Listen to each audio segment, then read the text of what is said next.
Hello. അപ്പോൾ ഇന്ന് നാലാമത്തെ നോമ്പാണ് കേട്ടോ. വൈകുന്നേരം ആയപ്പോഴത്തേക്കും നല്ല മഴ പെയ്തതുകൊണ്ട് തന്നെ ഭയങ്കര ഇരുട്ടായിരുന്നു കേട്ടോ. അപ്പോൾ അതുകൊണ്ട് ഞാൻ ലൈറ്റൊക്കെ ഇട്ടിട്ടാണ് കിച്ചണിൽ കയറിയത്. ആദ്യം തന്നെ ഞാൻ ചെയ്യാൻ പോണത് നമുക്ക് മുന്തിരി കിട്ടിയിട്ടുണ്ടായിരുന്നു കേട്ടോ. അപ്പോൾ മുന്തിരി ഒന്ന് 2 കിലോ മുന്തിരി ഉണ്ട്, അതൊന്ന് തിളപ്പിച്ച് വെക്കാനാണ് കേട്ടോ പോണത്. അപ്പോൾ അതിന് മുന്നേ ആയിട്ട് നമുക്ക് ഉപ്പിട്ട് കുറച്ച് സമയം വെച്ചതിന് ശേഷം നല്ലതുപോലെ കഴുകി വൃത്തിയാക്കിയതിന് ശേഷം വേണം കേട്ടോ ഇത് തിളപ്പിച്ചെടുക്കാനായിട്ട്. അപ്പോൾ ഇതൊന്നിച്ച് തിളപ്പിച്ച് വയ്ക്കുകയാണെങ്കിൽ നമുക്ക് 2-3 ദിവസത്തേക്ക് പിന്നെ മുന്തിരി ജ്യൂസ് അടിക്കാനായിട്ട് കഷ്ടപ്പെടേണ്ട, നമുക്കത് ഡൈല്യൂട്ട് ചെയ്ത് കുടിച്ചാൽ മതി കേട്ടോ. അപ്പോൾ അങ്ങനെയാണ് എപ്പോഴും റെഡിയാക്കി വെക്കാറ്. അതിനായിട്ട് ഞാനിവിടെ മുന്തിരിയൊക്കെ അഴുക്കൊക്കെ മാറ്റി കോലൊക്കെ മാറ്റി വൃത്തിയാക്കി എടുക്കുന്നുണ്ട്. അതിന് ശേഷം വേണം നമുക്ക് നല്ലതുപോലെ ഉപ്പിട്ട് കഴുകിയതിന് ശേഷം നമുക്ക് തിളപ്പിച്ചെടുക്കാനായിട്ട് കേട്ടോ.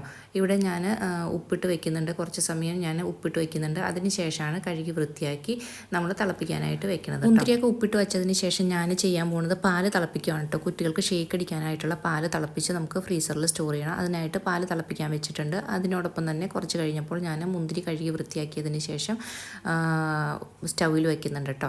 അപ്പോൾ കസ്കസ് ഇടാൻ മറന്നു പോയിട്ടുണ്ടായിരുന്നു, ജ്യൂസിനുള്ള കസ്കസ് ഇടാൻ മറന്നു പോയിട്ടുണ്ടായിരുന്നു. അപ്പോൾ നാരങ്ങവെള്ളം ജ്യൂസൊക്കെ കസ്കസ് ഇട്ട് കഴിക്കാനായിട്ടോ ഇവിടെ ഇഷ്ടം. അതുകൊണ്ട് തന്നെ ഞാൻ അധികം കസ്കസ് വെള്ളത്തിലിടുന്നുണ്ട്. അങ്ങനെ അതും വെള്ളത്തിലിട്ടു. അതിനുശേഷം നമ്മൾ ഫ്രീസറിൽ സ്റ്റോർ ചെയ്ത് വെച്ചിരുന്ന കട്ട്ലറ്റ് എടുക്കാനായിട്ട് പോയിട്ടോ. കട്ട്ലറ്റ് എടുത്ത് പുറത്ത് വെച്ചിട്ടുണ്ടെങ്കിൽ കുറച്ച് സമയം കഴിയുമ്പോഴത്തേക്കും നമ്മൾക്ക് ഐസൊക്കെ പോയി കിട്ടും കേട്ടോ. അപ്പോഴേക്കും മാങ്ങ എടുത്തിട്ട് വന്നിട്ടുണ്ടായിരുന്നു, മാങ്ങ ജ്യൂസ് അടിക്കാനായിട്ട്. അപ്പോൾ നമുക്ക് മെയിനായിട്ട് ഇവിടെ വേണ്ടത് ജ്യൂസുകൾ നാരങ്ങ വെള്ളം ഒക്കെ ആട്ടോ വേണ്ടത്. അപ്പോൾ അതിനായിട്ട് നമ്മൾ 2 ജ്യൂസ് ഉണ്ടാക്കും, അതുപോലെ നാരങ്ങ വെള്ളം ഉണ്ടാക്കും. പിന്നെ തറാവി നിസ്കരിക്കാൻ പോണതിന് മുന്നേ നമ്മൾ കുട്ടികൾക്ക് ഷേക്ക് കൊടുത്തിട്ടാണ് കേട്ടോ വിടുന്നത്. അതിന് ശേഷമാണ് നമ്മൾ ഫുഡ് കഴിക്കാറ്. അപ്പോൾ ഇന്ന് നമ്മൾ ജ്യൂസ് അടിക്കാൻ പോകുന്നത് മാങ്ങയാണ് കേട്ടോ. അങ്ങനെ മാങ്ങയൊക്കെ കഴുകി വൃത്തിയാക്കി പീൽ ചെയ്തെടുത്തിട്ടോ. അപ്പോഴേക്കും നമ്മുടെ മുന്തിരി അവിടെ തിളച്ച് വന്നിട്ടുണ്ടായിരുന്നു. അത് നമ്മളൊന്ന് ഓഫ് ചെയ്തിട്ടുണ്ടായിരുന്നു കേട്ടോ. ഇനി അത് തണുക്കട്ടെ. അപ്പോഴേക്കും നമുക്ക് ഈ മാങ്ങ ഒന്ന് അടിച്ചിട്ട് വരാം കേട്ടോ. മാങ്ങ അങ്ങനെ അടിച്ച് നമ്മൾ ജ്യൂസാക്കി ഒരു അരിപ്പയിലൂടെ അരിച്ച് നമ്മൾ പഞ്ചസാര ഇട്ടിട്ടാണ് കേട്ടോ അടിച്ചത്. അതിന് ശേഷം നമ്മൾ അരിച്ചതിന് ശേഷം ഫ്രിഡ്ജിലേക്ക് വെച്ചു കേട്ടോ. തണുക്കാനായിട്ട് ഫ്രിഡ്ജിലേക്ക് വെച്ചു.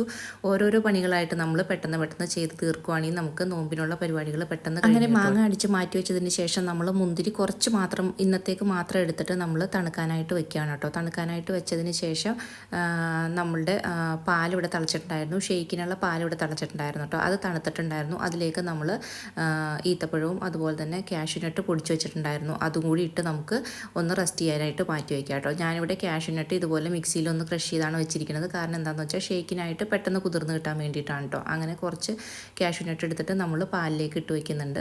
ഇനി നമുക്കിത് ഫ്രീസറിൽ കൊണ്ടുപോയി വെക്കാം കേട്ടോ. അപ്പോൾ കുതിർന്നും കിട്ടും, അതുപോലെ തന്നെ ഷേക്ക് അടിക്കാൻ നേരത്തെ എടുത്താൽ മതി കേട്ടോ. അപ്പോൾ നമ്മുടെ മുന്തിരി ഇവിടെ തണുത്തിട്ടുണ്ട്, ഇതുകൂടി ഒന്ന് അടിച്ചെടുക്കാം. മുന്തിരി ഞാൻ അടിച്ചതിന് ശേഷം അരിച്ചെടുക്കുന്നുണ്ട് കേട്ടോ. ഇനി നമുക്ക് അതുകൂടി ഒന്ന് പഞ്ചസാരയൊക്കെ ചേർത്തിട്ട് നമുക്ക് ഫ്രിഡ്ജിൽ സ്റ്റോർ ചെയ്ത് വെക്കാം കേട്ടോ. ഇങ്ങനെ ചെയ്ത് വെക്കുകയാണെങ്കിൽ നമ്മുടെ നോമ്പ് വറക്കുന്ന സമയമാകുമ്പോഴത്തേക്കും നമുക്ക് തണുത്ത് കിട്ടും കേട്ടോ. അതിന് വേണ്ടിയിട്ടാണ് ആദ്യം തന്നെ ഞാൻ ജ്യൂസൊക്കെ റെഡിയാക്കിയിട്ട് ഫ്രിഡ്ജിലേക്ക് വെക്കുന്നത്. അപ്പോൾ നമ്മുടെ ജ്യൂസിൻ്റെ പരിപാടിയൊക്കെ കഴിഞ്ഞിട്ടുണ്ട് കേട്ടോ. ഇന്ന് മുന്തിരിയും അതുപോലെ തന്നെ മാങ്ങയുമാണ് കേട്ടോ നമ്മൾ ജ്യൂസ് അടിക്കുന്നത്. അതിന് ശേഷം നമ്മൾ ചെയ്യണത് നാരങ്ങ വെള്ളം ഉണ്ടാക്കും കേട്ടോ. നാരങ്ങ വെള്ളം എന്നും നിർബന്ധമാണ്, അതുകൊണ്ട് തന്നെ നാരങ്ങ വെള്ളം ഉണ്ടാക്കും. അപ്പോൾ നാരങ്ങ എടുത്തിട്ടുണ്ട്, ഇനി അത് നമുക്കൊന്ന് പിഴിയാം കേട്ടോ. അപ്പോൾ ആ സമയം കൊണ്ട് ഞാൻ കട്ട്ലറ്റ് ഒക്കെ ഒന്ന് വിടിയിപ്പിച്ച് വയ്ക്കുന്നുണ്ട് കേട്ടോ. തണുപ്പ് ഐസൊക്കെ പോയി കിട്ടാൻ വേണ്ടിയിട്ടാണ് ഞാൻ ബോക്സിൽ നിന്ന് ഒന്ന് മാറ്റി വയ്ക്കുന്നുണ്ട്. ടിഷ്യൂ പേപ്പറൊക്കെ ആയിട്ടുണ്ടെങ്കിൽ അതൊക്കെ ഒന്ന് മാറ്റിക്കളയുക, എന്നിട്ട് വേണം കേട്ടോ നമ്മൾ ഇത് ഒരു പാത്രത്തിലേക്ക് മാറ്റി വയ്ക്കാനായിട്ട്. തുറന്ന് വെച്ച് കഴിഞ്ഞിട്ടുണ്ടെങ്കിൽ നമുക്ക് പെട്ടെന്ന് തന്നെ ഐസ് പോയി കിട്ടും. അതിനാണ് ഞാൻ പാത്രത്തിലേക്ക് മാറ്റി കൊടുക്കുന്നത്. ഇങ്ങനെ ടിഷ്യൂ പേപ്പറൊക്കെ ഒട്ടിപ്പിടിച്ചിട്ടുണ്ടാവും, അതൊക്കെ നമ്മൾ എടുത്ത് കളയുക കേട്ടോ. എന്നിട്ട് വേണം നമ്മൾ ഫ്രൈ ചെയ്തെടുക്കാനായിട്ട്. അങ്ങനെ അത് മാറ്റി വെച്ചു. അപ്പോഴേക്കും നമ്മുടെ നാരങ്ങ വെള്ളം ഞാൻ കലക്കുകയാണ്. നാരങ്ങ വെള്ളമൊക്കെ കലക്കി പഞ്ചസാരയൊക്കെ ഇട്ട് നമ്മൾ ഫ്രിഡ്ജിൽ സ്റ്റോർ ചെയ്ത് വെക്കുകയാണ് കേട്ടോ ചെയ്യണത്. അപ്പോൾ കസ്കസ് നമ്മൾ കുറച്ചിട്ട് കൊടുക്കുന്നുണ്ട്. ഞാൻ എല്ലാത്തിലും കസ്കസ് ഇടും കേട്ടോ. എനിക്ക് ഭയങ്കര ഇഷ്ടമാണ് കസ്കസ്. അത് തന്നെയല്ല വയറിന് നല്ലതാണല്ലോ, അതുകൊണ്ട് കസ്കസ് ഇടും. പിന്നെ നാരങ്ങ വെള്ളത്തിലേക്ക് ഞാൻ കുറച്ച് പുതിനയില കൂടി അരച്ചൊഴിക്കുന്നുണ്ട്. നല്ല ടേസ്റ്റാണ് കേട്ടോ പുതിനയില ഇട്ട നാരങ്ങ വെള്ളം കുടിക്കാനായിട്ട്. അങ്ങനെ അതും നമ്മൾ ഫ്രിഡ്ജിലേക്ക് മാറ്റി കൊടുക്കുന്നുണ്ട്. ഇനി നമ്മൾ അപ്പം ചുടാനായിട്ടാണ് കേട്ടോ പോണത്. അപ്പോൾ ഒന്ന് ചുട്ട് നമ്മൾ മാറ്റി വയ്ക്കുകയാണെങ്കിൽ ആ പണി കഴിഞ്ഞിട്ടും ഇന്ന് അപ്പമാണ് കേട്ടോ നമ്മൾ റെഡിയാക്കണത്. അങ്ങനെ അപ്പച്ചട്ടിയിലാണ് റെഡിയാക്കണത്. അങ്ങനെ അപ്പമൊക്കെ ചുട്ടതിന് ശേഷം നമ്മൾ ആ ഒരു പണിയും കഴിച്ചു വെച്ചിട്ടോ. അപ്പം ചുടാനായിട്ട് കുറച്ച് സമയം എടുക്കുന്നത് കൊണ്ട് തന്നെ നമ്മൾ അപ്പം ചുടുന്നതിൻ്റെ കൂടെ തന്നെ ബാക്കിയുള്ള ചെറിയ ചെറിയ പണികളൊക്കെ ചെയ്തെടുക്കുന്നുണ്ട് കേട്ടോ. അങ്ങനെ നമ്മൾ കറക്റ്റായിട്ട് ചെയ്ത് തീരുവാണെങ്കിൽ നമുക്ക് ഒരു 4 മണിയൊക്കെ ആകുമ്പോൾ അടുക്കളയിൽ കയറിയാൽ മതി. അപ്പോഴേക്കും നമ്മുടെ നോമ്പ് തുറക്കുമ്പോഴത്തേക്കും നമുക്ക് എല്ലാ കാര്യങ്ങളും കറക്റ്റായിട്ട് സെറ്റായി കിട്ടും കേട്ടോ. അത് കഴിഞ്ഞിട്ട് നമ്മുടെ കട്ട്ലറ്റിൻ്റെ ഐസൊക്കെ പോയിട്ടുണ്ടായിരുന്നു. അത് കട്ട്ലറ്റൊക്കെ ഒന്ന് പൊരിച്ച് മാറ്റി വയ്ക്കാമെന്ന് വിചാരിച്ച് അങ്ങനെ കട്ട്ലറ്റ് ഫ്രൈ ചെയ്യാനായിട്ട് ഇട്ട് കൊടുത്തിട്ടോ. അങ്ങനെ എല്ലാ കട്ട്ലറ്റും ഫ്രൈ ചെയ്ത് അതും മാറ്റി വെച്ചു. അപ്പോഴേക്കും നമുക്ക് കുറച്ച് തരിക്കഞ്ഞി കൂടി ഉണ്ടാക്കണമായിരുന്നു കേട്ടോ. അപ്പോൾ തരിക്കഞ്ഞിക്കുള്ള ഒരു പാൻ അടുപ്പത്ത് വെച്ച് അതിലേക്ക് നെയ്യിട്ട് അണ്ടിപ്പരിപ്പും മുന്തിരിയും വറുത്തെടുത്തു. അതിന് ശേഷം റവ ഇട്ട് കൊടുത്തു കേട്ടോ. ഞാനിവിടെ തരിക്കഞ്ഞി ഉണ്ടാക്കുമ്പോൾ റവ മാത്രമായിട്ട് ഇടാറില്ല കേട്ടോ, കുറച്ച് സേമിയ കൂടി ഇട്ട് കൊടുക്കും. അപ്പോൾ കുട്ടികൾക്ക് പായസമെന്ന് പറഞ്ഞിട്ടാണ് കേട്ടോ ഞാൻ അവർക്ക് കൊടുക്കുന്നത്. തരി മാത്രമാകുമ്പോൾ അവർക്ക് കഴിക്കാൻ കുറച്ച് ബുദ്ധിമുട്ടാണ്. അതുകൊണ്ട് തന്നെ ഞാൻ കുറച്ച് സേമിയ കൂടി ഇട്ട് കൊടുക്കും. എന്നിട്ട് അതൊന്ന് ഫ്രൈ ചെയ്തെടുക്കും കേട്ടോ. സേമിയ കൂടി ഇട്ടതിന് ശേഷം ഒന്ന് ഫ്രൈ ചെയ്തെടുക്കും. അങ്ങനെ അതൊന്ന് ഫ്രൈ ചെയ്തെടുത്തതിന് ശേഷം അതിലേക്ക് ആവശ്യത്തിനുള്ള പാൽ ഒഴിച്ച് കൊടുക്കും കേട്ടോ. ഞാൻ ഒരുപാട് തരിക്കഞ്ഞി ഉണ്ടാക്കാറില്ല, കുറച്ച് മാത്രമേ ഉണ്ടാക്കാറുള്ളൂ കേട്ടോ. കാരണം കുട്ടികൾക്ക് അത്ര വലിയ ഇഷ്ടമല്ലാത്തതുകൊണ്ട് തന്നെ ഞാൻ കുറച്ചേ ഉണ്ടാക്കാറുള്ളൂ. അതിനുശേഷം പാൽ ഒഴിച്ചതിന് ശേഷം ആവശ്യത്തിന് പഞ്ചസാര കൂടി ചേർത്ത് കൊടുക്കും കേട്ടോ. പഞ്ചസാരയും ചേർത്ത് കൊടുത്തതിന് ശേഷം ഞാൻ ടേസ്റ്റ് കുറച്ച് കൂടാനായിട്ട് മിൽക്ക് മെയ്ഡ് കൂടി ചേർത്ത് കൊടുക്കും കേട്ടോ. അപ്പോൾ മിൽക്ക് മെയ്ഡ് കൂടി ചേർത്ത് കൊടുത്തതിന് ശേഷം നല്ലതുപോലെ ഇളക്കി തിളപ്പിച്ചെടുക്കുമ്പോൾ നമ്മുടെ തരി ഇവിടെ റെഡി ആയിട്ടുണ്ടാവും കേട്ടോ. അങ്ങനെ കുട്ടികൾ കുടിക്കാൻ വേണ്ടിയിട്ടാണ് നമ്മൾ ഇങ്ങനെയൊക്കെ ചെയ്യണത്. കാരണം അവർക്ക് ആ ഒരു തരിയുടെ ടേസ്റ്റ് അത്ര ഇഷ്ടമല്ല. അതുകൊണ്ടാണ് കേട്ടോ നമ്മൾ കുറച്ച് മിൽക്ക് മെയ്ഡൊക്കെ ഇട്ടിട്ട് ചേർത്ത് റെഡിയാക്കി കൊടുക്കുന്നത്. അങ്ങനെ എല്ലാം റെഡിയാക്കി വെച്ചിട്ടുണ്ട്. കട്ട്ലറ്റ് ഫൈനലി എല്ലാം തന്നെ ഫ്രൈ ചെയ്തെടുത്തിട്ട് കേട്ടോ. ഇനി എല്ലാം ടേബിളിലേക്ക് സെറ്റാക്കുന്ന പരിപാടിയാണ്.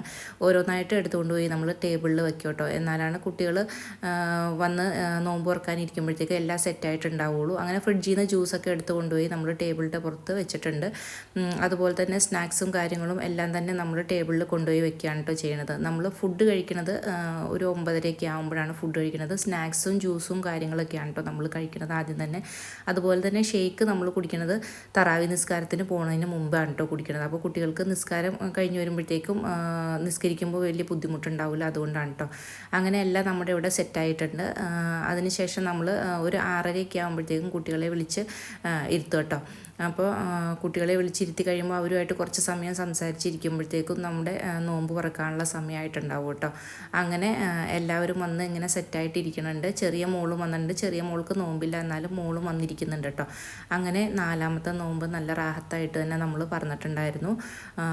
അപ്പോൾ നമ്മൾ നേരത്തെ തന്നെ എല്ലാ കാര്യങ്ങളും സെറ്റാക്കി റെഡിയാക്കി വെക്കുകയാണെങ്കിൽ നോമ്പിന് നമുക്ക് നല്ല വലിയ ബുദ്ധിമുട്ടൊന്നും ഉണ്ടാവില്ല കേട്ടോ. കാരണം ഞാൻ കട്ട്ലറ്റും സമൂസയും ചപ്പാത്തിയും കാര്യങ്ങളൊക്കെ ഫ്രോസൺ ആയിട്ട് തന്നെ റെഡിയാക്കി വെച്ചിട്ടുണ്ടായിരുന്നു. അതുകൊണ്ട് വലിയ ബുദ്ധിമുട്ടുണ്ടായിരുന്നില്ല കേട്ടോ. അപ്പോൾ ഇന്നത്തെ വീഡിയോ